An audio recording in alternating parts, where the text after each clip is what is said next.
everybody. Hey. I'm Karen Sternheimer. And Sally Raskoff. And welcome to our second part of our discussion on the California State Supreme Court's ruling on gay marriage. We're here at the beach, as you can see. It's a hot day here in California, and obviously there's a lot in the news.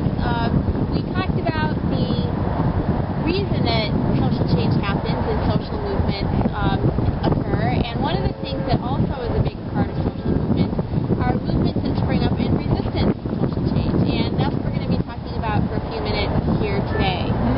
So there's a lot of backlash already going on.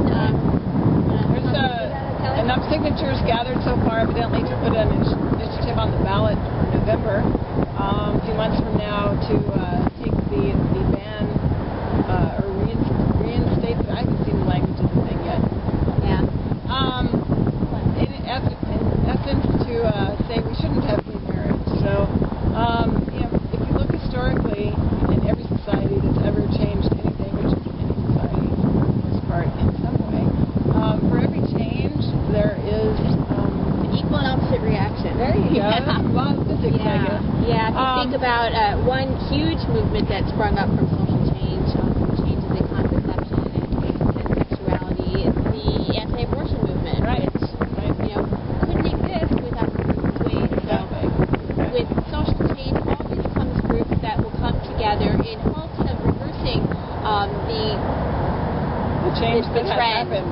But that's the beauty of society, and societies like this one that are so diverse, that people can band together, have coalitions, and change something, and other people can say, I don't like that change, and band together and try to reverse it, and that's the ebb and flow of society. And sometimes change takes hold and people accept that it is part of the society as things have changed a little bit. But other times people decide, like for instance with prohibition, that was a social change that people eventually said, this isn't working, we need to go back to where we were before.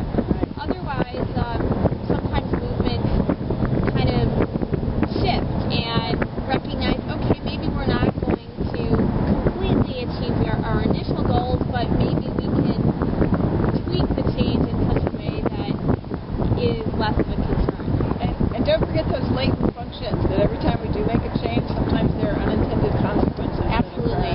Like with prohibition, which is one reason people then said, what do we do this for? And there's all these other things happening that we had no idea what happened.